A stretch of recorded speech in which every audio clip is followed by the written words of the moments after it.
C'est parti. Addition de vecteurs. Oh, wow. Addition de vecteurs. Alors, comme on a mentionné, on prétend, et c'est vrai, que lorsque j'additionne deux vecteurs, ça va me redonner un vecteur. En passant, ce vecteur-là, on va appeler ça un vecteur résultant.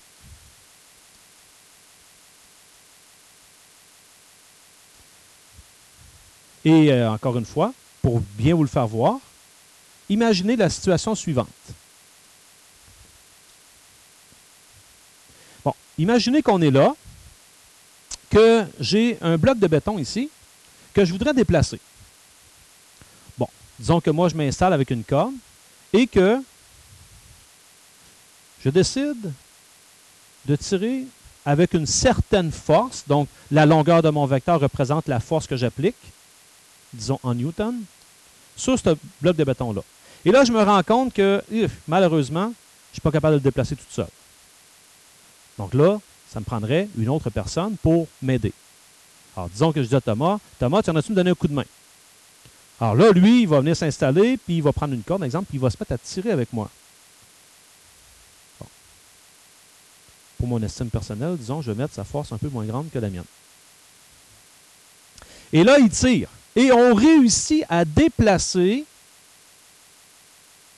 ce bloc-là. On pourrait se poser la question.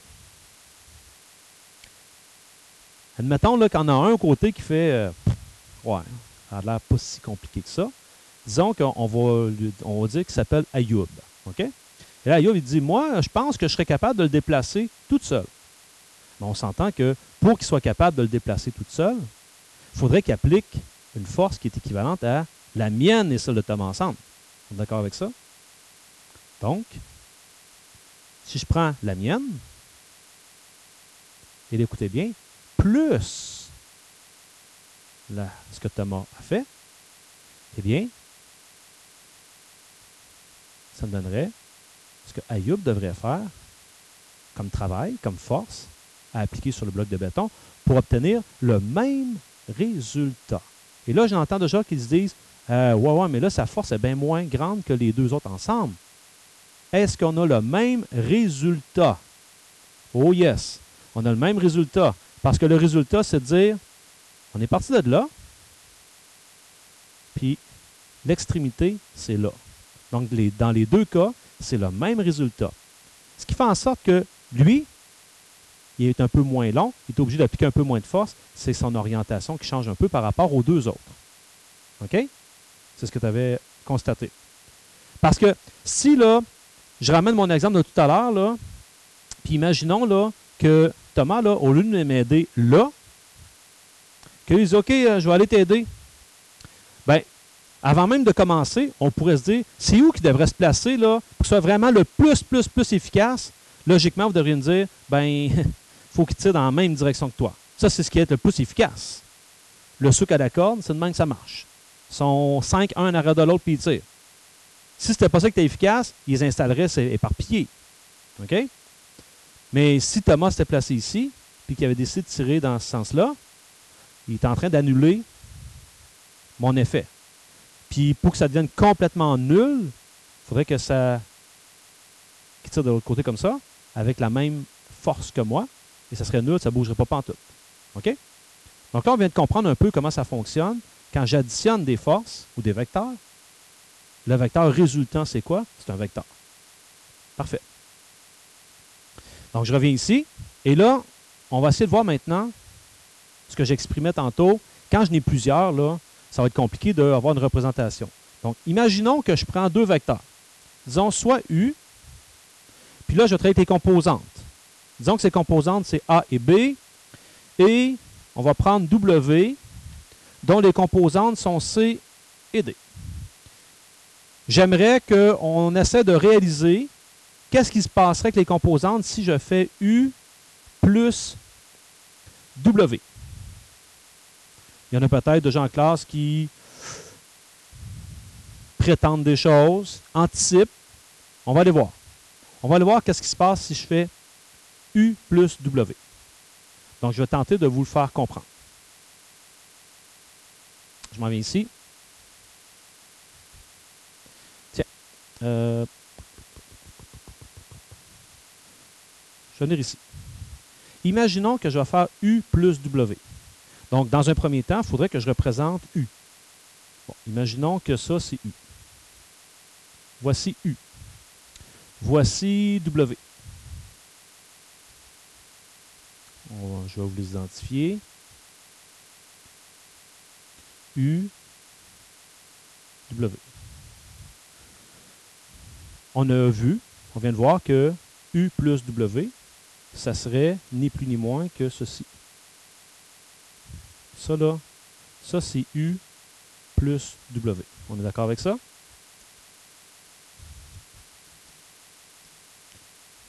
Moi, ce que j'aimerais savoir, c'est qu'est-ce qui se passe avec les composantes. Alors, je vais faire sortir les composantes, première des choses, de U. U, ses composantes, c'était A, B. Quand je pars d'ici, ça devrait être A. Ça, c'est B. Et le vecteur W, ça devrait être C. Et ça, c'est D. OK. On va les écrire. Ça, c'est D. Ça, c'est C. Ça, c'est A. Et ça, c'est B. Et là, nous, en tant qu'élèves, notre question est la suivante. Les composantes du vecteur U plus W, celle-là et celle-là ici, comment je les obtiens? Ben là, vous le voyez, là. Je l'obtiens comment, celle-là? Ben oui, je prends lui qui est ici. J'emmène ça là. Puis je prends lui qui est ici. Puis j'emmène ça ici. Et je les additionne. Et j'obtiens les nouvelles composantes. Visuellement, c'est bon? OK. Donc, on est à même maintenant de répondre à notre question. Il se passe quoi? Ben, je prends A plus C, puis je prends B plus D. Finalement, ce que je fais, c'est que j'additionne les déplacements horizontaux et les déplacements verticaux, tout simplement. On ne fera pas ça à chaque fois, mais pour confirmer comment ça fonctionne, on peut le faire de temps en temps. Ici, si je prends ces deux vecteurs-là en exemple et qu'on me demande de faire la somme de ces deux vecteurs-là, bien, ce que j'aurai à faire, on peut l'écrire au complet. Ici, ça serait 5 plus 2 et 0 plus 3. Donc, j'aurai le vecteur 7, 3. Et là, on me demande de vérifier. Fais donc le contraire à la place. Au lieu de faire A plus B, fais donc B plus A, voir. B plus A, ça veut dire que j'aurai à faire 2 plus 5, 3 plus 0. J'obtiens encore 7, 3. Qu'est-ce qu'on réalise? Ça revient au même. C'est le même vecteur résultant.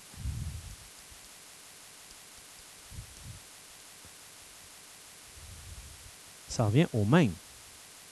Là, il y en a qui sont « Ouf, comment je peux voir ça? » Allons voir.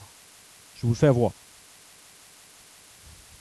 On avait ici U plus W. Si j'avais voulu voir W plus U à la place, ça veut dire que j'aurais besoin de ce vecteur-là ici. Lui. Donc, essayons de représenter W plus U au lieu de faire U plus W. Donc, je vais prendre W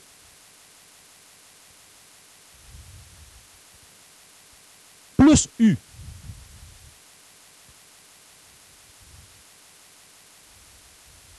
Ça, là, ce que je viens de faire là, c'est W plus U. On est tous d'accord avec ça? Donc, ce que je vais faire, je vais représenter le vecteur résultant. C'est ça, qui est ici. C'est lui. Ce vecteur-là ici, c'est le vecteur W plus U. Notre question, c'est la même affaire que lui? Ben, c'est la même affaire. Donc, je vous confirme visuellement que faire U plus W, c'est la même chose que faire W plus U.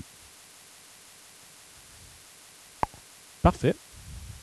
Alors, quand ça vient le temps de faire la somme de vecteurs, si on veut le représenter pour avoir une idée de la structure, il y a deux méthodes qui se présentent à nous. Vous avez pu remarquer que je les plaçais tout le temps, là, un au bout de l'autre. Il y a d'autres façons de faire. Première méthode, c'est ce qu'on appelle la méthode du parallélogramme. Ce n'est pas nécessairement la plus efficace, mais on peut l'utiliser à l'occasion. Elle me permet de voir, à tout le moins, ce qu'on vient de voir là, c'est-à-dire A plus B, c'est la même chose que B plus A. Comment ça fonctionne? On dit que tu vas faire coïncider les origines des deux vecteurs. Donc, les origines, c'est les points de départ des deux vecteurs en traçant un ou deux vecteurs équivalents. Donc, ce que tu pourrais faire, c'est, admettons, prendre ton vecteur A et ton vecteur A, là, ça, celui-là, là, c'est un vecteur équivalent à A. Il est identique. Et de les faire coïncider avec l'origine de l'autre. Je vais venir le mettre ici. Origine à origine. Voilà. Donc, ce nouveau vecteur-là, lui, je sais que c'est la même chose que le vecteur A. Ça, c'est clair.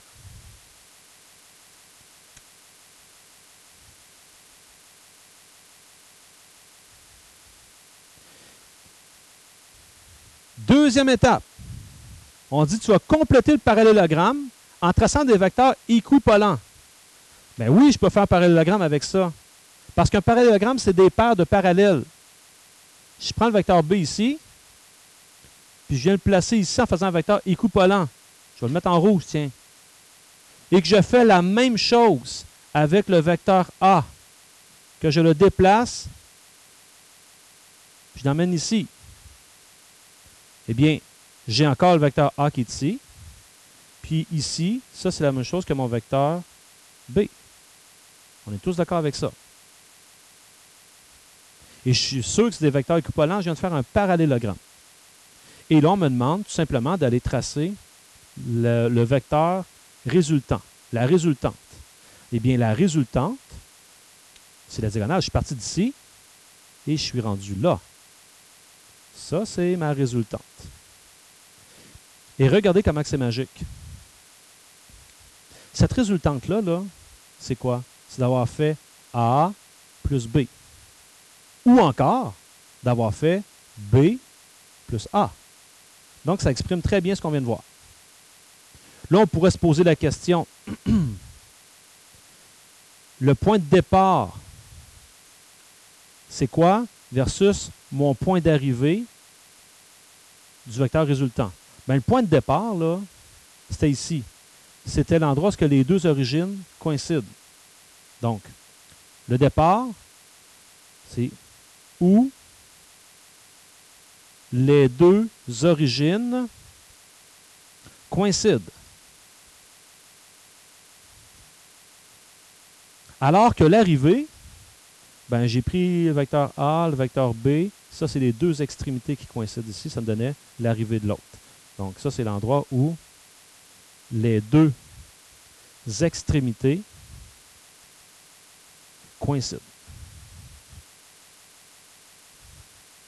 Voilà pour la première façon de faire pour représenter la somme de vecteurs. Pour être honnête avec vous, ce n'est pas la plus utilisée. On l'utilise rarement. Ce qu'on utilise très souvent, par exemple, c'est la suivante. Puis c'est ce que j'ai fait tout à l'heure à plusieurs reprises. C'est la technique du triangle. C'est le même principe, c'est juste une portion de la méthode du parallélogramme. Donc, cette technique-là, ce qu'elle dit, bien là, tu vas mettre tes vecteurs bout à bout. Ça veut dire l'origine de l'un coïncide avec l'extrémité de l'autre. Tu les additionnes, tu les mets bout à bout. Donc, exemple ici, je vais prendre le vecteur B, puis je vais venir le placer à l'extrémité de A. Comme ça. Donc ça, c'est la même chose que le vecteur B. Je l'ai simplement déplacé. Et là, ça ici, eh bien, ça représente A plus B. Ça, c'est ma résultante. C'est tout. je pourrais encore une fois me poser la question, quand je vais tracer ça, l'origine de la résultante et l'extrémité de la résultante, je les prends comment? Bien, avant même de faire mon vecteur résultant, quand j'enlève ça comme ça ici, c'était quoi? C'était l'origine qui était libre, et ça, c'était l'extrémité qui était libre. Et quand je rejoins les deux, ça me donne mon vecteur résultant. Donc, on va l'écrire ça. Pour avoir le départ, je vais prendre l'origine qui est libre. Et quand je vais avoir l'arrivée, je vais prendre l'extrémité qui est libre.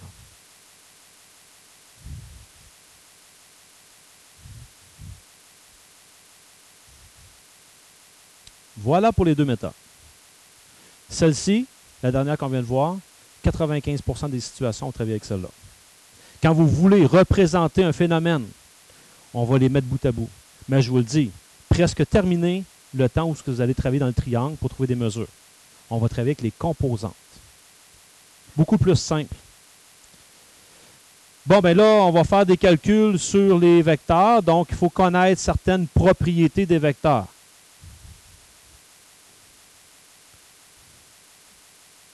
OK, donc on revient ici. Ce que j'ai dit, Joël et les autres, dans un premier temps, ce qu'on dit, c'est tu les mets bout à bout comme ça. Ça, c'est libre, ça, c'est libre. Parfait. Les propriétés, on va voir que c'est très, très, très près des calculs arithmétiques que vous connaissez. Entre autres, si je vous demandais, c'est quoi l'élément neutre de l'addition? 0. C'est 0. Parce que n'importe quel chiffre plus 0, ça ne change pas. Donc, l'élément neutre de l'addition dans les vecteurs, ben, si je prends le vecteur A, je peux lui additionner le vecteur nul. Ça demeure le vecteur A. C'est comme si je n'avais rien fait comme effet.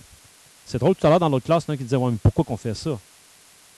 Ça donne quoi de l'écrire si tu n'additionnes rien? » Ce qui m'est venu en tête, c'est, en physique, par exemple, Martin, à un certain moment donné, il va vous dire ben, dans tel phénomène, là, il faut toujours considérer trois variables. Il y a la friction, il y a, disons, le vent, il y a le poids du véhicule, peu importe. Ça se pourrait que dans votre équation, qu'il y ait une des composantes, qu'elle ne soit pas présente. Vous le représenterez à ce moment-là par le vecteur nul, mais il faut le représenter. OK? Élément opposé.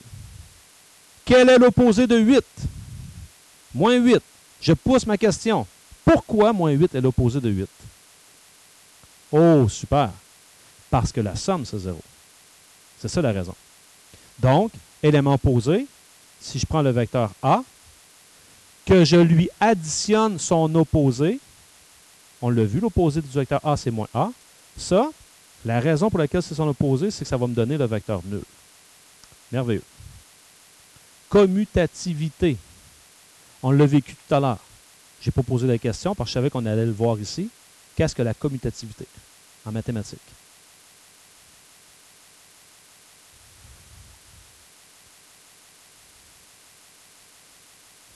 Voilà. Excellent. Madame Maria? Maria a fait ça comme ça. On interchange. OK? On les commute. Donc ça veut dire A plus B. On vient de le voir tout à l'heure. C'est la même chose que B plus A. Et finalement, oui, Daphné? C'est juste le sens. Et associativité, on peut associer des termes en mathématiques en les mettant en parenthèses. Donc, je pourrais décider de faire vecteur A plus le vecteur B, plus le vecteur C après. Donc, on comprend que je commencerai par faire ces deux-là ensemble. Bien, ça, je vous dis, ça va donner la même chose que si tu avais fait A plus B plus C qui sont associés ensemble. Ça ne change absolument rien, vu que c'est de l'addition. Donc, c'est une propriété.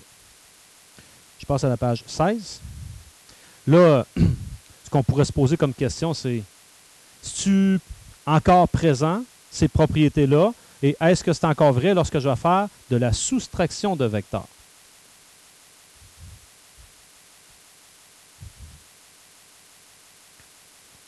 Eh bien, je vous dis tout de suite que vecteur moins vecteur,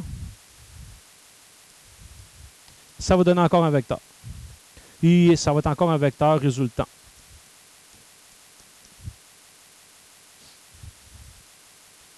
À la lumière de la question de Daphné tout à l'heure, on se doit de faire un petit rappel. Parce que quand je mets un moins devant un vecteur, on a parlé de vecteur opposé. Qu'est-ce qu'un vecteur opposé? Même norme. Voilà. Même direction. Voilà. Et sens contraire.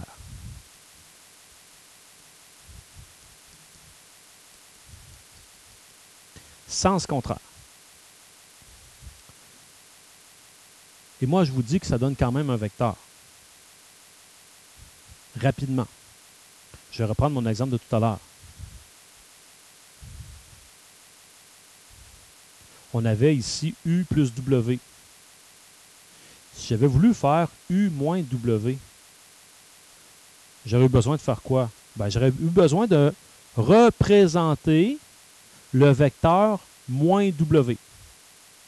Ce que tu disais tantôt, le vecteur moins W, là, ben, ça veut dire que c'est lui. C'est un vecteur-là ici, que je vais faire ressortir. On est tous d'accord que lui, c'est moins W. Même longueur, même direction, c'est juste le sens qui change. OK?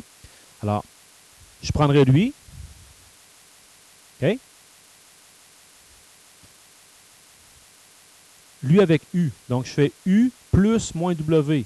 Bon, ben, j'emmène U ici. Je vais vous emmener U ici pour qu'on puisse le voir. U. Tiens. U plus moins W, c'est lui. Ben, le résultant va être où? Il va être là, là. Ça en est un. C'est lui. De là à là, là, c'est le vecteur résultant. C'est encore un vecteur. Puis là, comme tout à l'heure, je pourrais vous faire voir, il se passe quoi avec les composantes, puis après, on ira compléter ça. Qu'est-ce qui se passe avec les composantes? Les composantes de U, c'était A, B. Les composantes de W étaient C, D. Et quand je prends lui, ça va être moins C, moins D. Puis moi, je m'intéresse à savoir les composantes de lui ici, c'est ce bout-là, suivi de ce bout-là. Et comme tout à l'heure, on pourrait dire, OK, ça veut dire que tu as fait quoi? Tu as pris ce morceau-là, tu as été lui enlever ce morceau-là, il est resté debout en jaune. Et de la même manière ici, tu as pris ce morceau-là, tu lui as enlevé ce morceau-là, il reste ce morceau-là ici. Donc, qu'est-ce qui se passe avec les composantes? On fait juste les soustraire, comme on les additionnait pour l'addition. Alors, bonne nouvelle, c'est dans la même façon de fonctionner. Alors, je reprends ça rapidement ici. Ce qu'on vient de faire là, à l'écran, là, c'est si on prend le vecteur U, puis disons qu'on lui donne encore les composantes AB, et qu'on prend le vecteur W, qu'on lui prend les composantes CD. Ce qu'on vient de voir, c'est si je fais U moins W, j'ai tout simplement qu'à soustraire les composantes. C'est-à-dire, je fais la soustraction du déplacement horizontal et la soustraction du déplacement vertical. En exemple? Oui.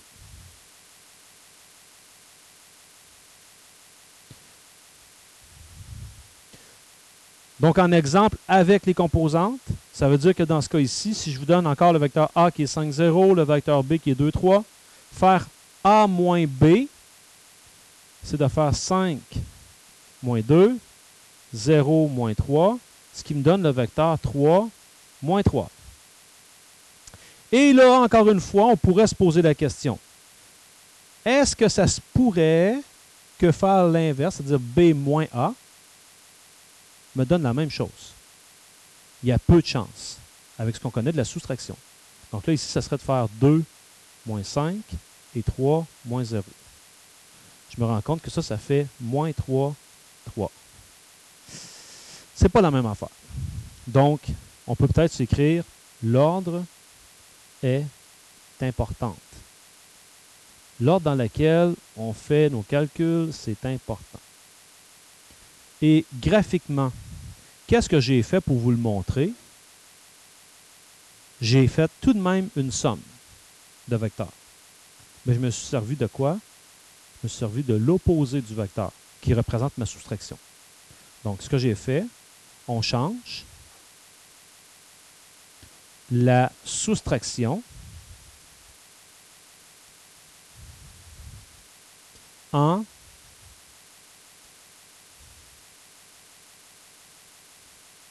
addition de l'opposé. C'est ça que j'ai fait. Au lieu de soustraire des vecteurs, je continue à faire de la somme, mais là, je additionne son opposé. Tout simplement. Exemple.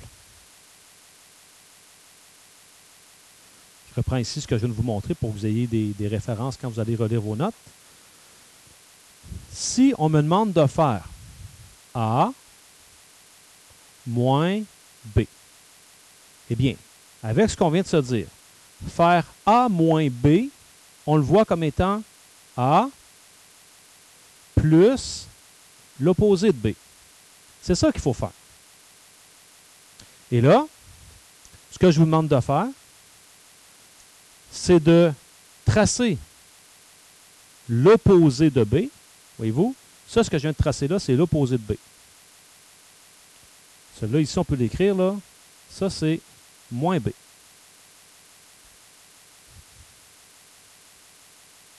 Donc, j'ai tracé l'opposé de B.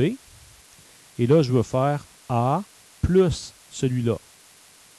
Donc, A plus l'opposé de B qui est ici.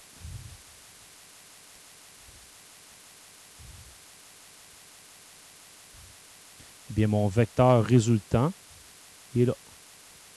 C'est celui qui est ici. De là à là. Ce vecteur-là, lui, là, c'est A moins B. Ça ressemble beaucoup à ce qu'on a fait tantôt. On fait juste utiliser l'opposé. Et pour vous faire voir que A moins B n'est pas la même chose que B moins A, dans mon deuxième exemple, je vais le tracer. Donc, encore une fois, ici, je vais utiliser B et je vais lui additionner l'opposé de A. C'est ça que je vais faire. Donc, dans un premier temps, je vais construire. Je veux construire l'opposé de A. Donc, je l'ai fait ici. Ce vecteur-là, quand je regarde ici, là, c'est l'opposé de A, celui-là. Je vais le mettre ici comme ça. Je peux inscrire que ça, c'est moins A. Et là, si je veux faire B moins A, je prends le vecteur B, je lui additionne l'opposé. Donc, je reprends mon opposé, je mets ici, je le mets bout à bout. C'est important de ne pas se tromper, on ne met pas ça origine à origine. Ça serait faux, là, de venir mettre ça ici. Je ne peux pas mettre ça comme ça. Pensez tout le temps là, au trajet d'une personne, c'est consécutif. Donc là, ici, ça, c'est mon moins A. Et là, si je veux tracer le vecteur résultant, c'est B, allez à là. C'est lui qui est ici. Ça, là, lui, là, c'est B moins A. Et je suis capable de voir que ce n'est pas du tout le même que l'autre. Donc, on termine avec la remarque. La remarque, ben, ce qu'on peut retenir, c'est que la soustraction n'a pas de propriété.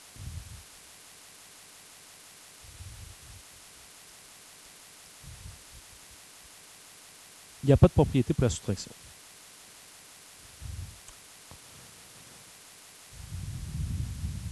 Deuxième partie de la période, on va travailler avec ce qu'un monsieur a découvert, en fait découvert. Il a implanté une théorie. Son nom, c'est M. Charles, Michel Charles. Il est mort aujourd'hui, parce que lui, il est né en 1793. Mais lui, ses travaux qu'il a fait sur les vecteurs ont fait avancer grandement cette théorie-là et ce concept-là mathématique. Je vous expliquais en début de période que si j'ai une très grande expression algébrique, en secondaire 3, là, vous avez une grande expression algébrique, là, votre prof vous avait montré des termes semblables, tout ça, tu peux regrouper ça. Là, vous vous rendrez compte que ce qui était très long, un coup après avoir fait les opérations, vous vous retrouviez avec, par exemple, 3 termes. C'était beaucoup plus simple. Alors, si on vous demandait d'évaluer l'expression algébrique, quand on vous disait x vaut 3, y vaut 8, puis z vaut 10, bien, c'est sûr qu'après les avoir réduits, c'est plus simple de calculer avec la petite expression qu'avec l'expression du départ. Même principe avec les vecteurs. Il y a des phénomènes qui se représentent avec plusieurs vecteurs. Mais si je suis capable de simplifier mon expression vectorielle, ça va être plus simple à représenter et à calculer. Alors lui, sa relation se base sur quoi?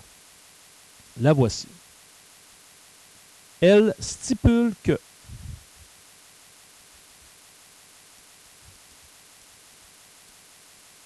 si A, B et C sont 3 points du plan, alors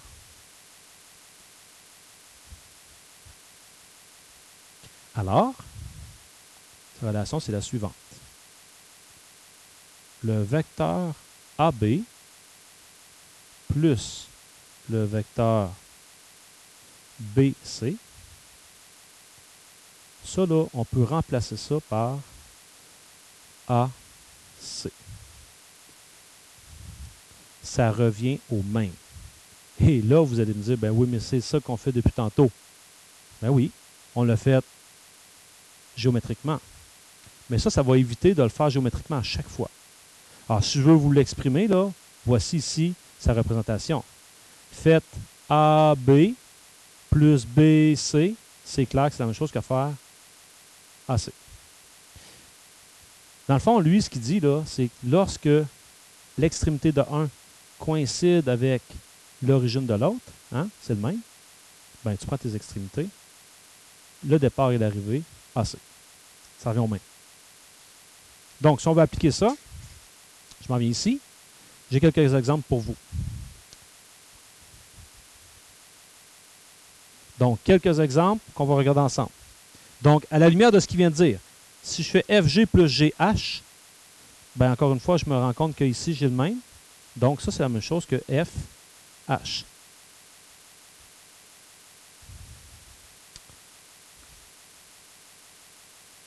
Le suivant, j'ai AB moins AC. Attention, la loi de Charles, elle est vraie pour la somme. Alors moi, j'aimerais bien représenter ça comme étant une somme. On sait comment faire. Ça, c'est AB plus quoi? Merveilleux, merveilleux.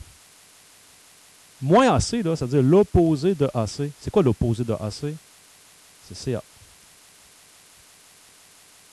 Ben oui. AC.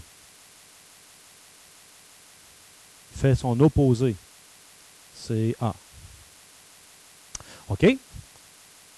Mais là, je ne suis pas encore super bien organisé parce que ça me prendrait des lettres qui sont pareilles au centre. Il faudrait que l'extrémité d'un soit l'origine de l'autre. Mais j'ai vu que de quoi tantôt en maths? Daphné? Ben oui. Hein? Daphné a dit la commutativité. Je peux toujours faire ça.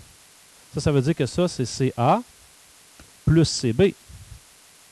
Pardon, plus AB. CA plus AB. CA plus AB. Et là, j'ai le entre les deux, donc c'est la même chose que CB. Ça m'éviterait de faire plein de calculs. Fais juste C et B, tu l'as. Même principe ici. GH moins FH. Ça, c'est la même chose que GH, plus l'opposé de FH qui est HF. C'est bien placé. J'ai H et H qui sont l'extrémité et l'origine. Donc, ça revient au même que faire GF.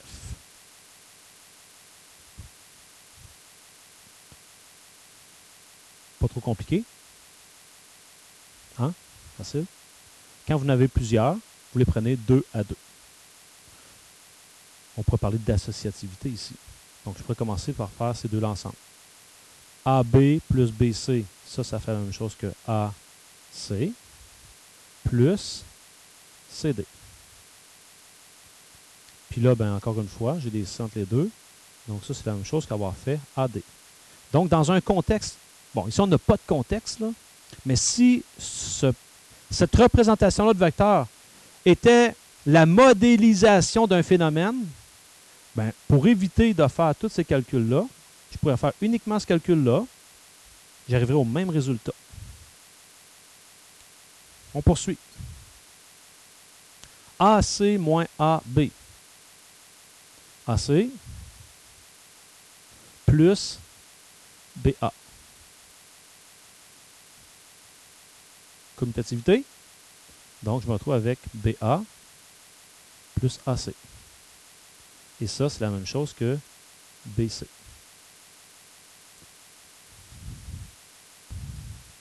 En les commutant, je vais avoir EB plus BD et donc ED.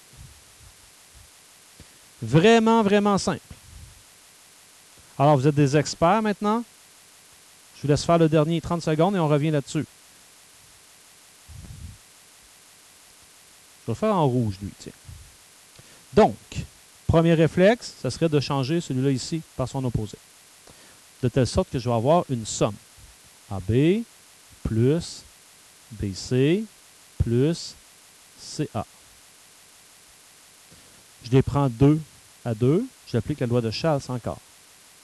Donc ça fait AC plus CA. Encore une fois, ça s'applique. Ça fait A. Mais qu'est-ce que A? Tu es parti de A, tu t'es rendu à A. Et oui, c'est l'élément neutre. C'est un vecteur nul. Et là, ce que je vous disais, essayez donc de comprendre. Je peux comprendre ça assez aisément. J'ai pas beaucoup de points, là. J'ai le point A, B, C. A, B, C. Puis là, rapidement, j'essaie de voir ce qui se passe. On dit fait AB. Hein, il a fait AB. Donc AB, il a fait ça. Moins CB. Moins CB. Fait le contraire de faire CB. Donc, c'est de faire BC. Puis après ça, il a fait CA. Qu'est-ce qu'il a fait? Il est parti de là, il est allé là, il est allé là. Il est revenu à A. Alors, finalement, c'est comme s'il était resté là. Vecteur nul. OK? Maintenant, on va servir de la technique du parallélogramme en terminant la période pour voir les énoncés qu'on nous met là, est-ce que c'est vrai ou c'est faux? Vous savez que dans un parallélogramme, par ses propriétés, les côtés opposés sont parallèles et congrus. Donc, je peux faire plein de vecteurs équivalents. Il faut juste que j'aille voir ce qu'eux, ils me disent. Est-ce que c'est vrai? Donc là, je pourrais décider de prendre mon marqueur, peu importe, et de représenter ce qu'ils me disent, puis par la suite, porter un jugement. Est-ce que c'est vrai ou pas vrai? Donc, PQ. PQ, est-ce que c'est égal à RS? C'est-tu égal à RS? C'est-tu la même affaire? J'entends oui. Le sens est différent, donc je reprends ma question. Est-ce que c'est égal? Non. C'est faux. Qu'est-ce qu'ils ont de particulier, ces deux-là? Ils sont opposés.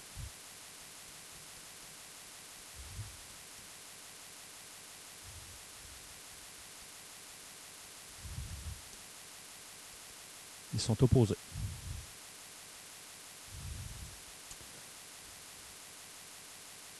On poursuit. La SQ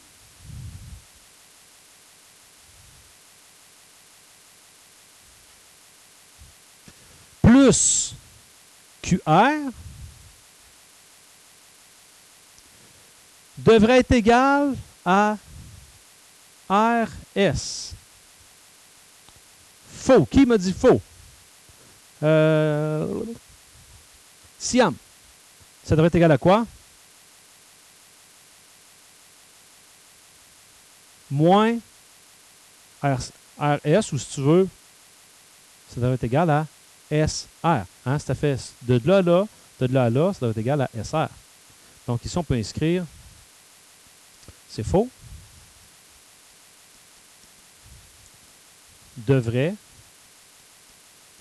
être SR.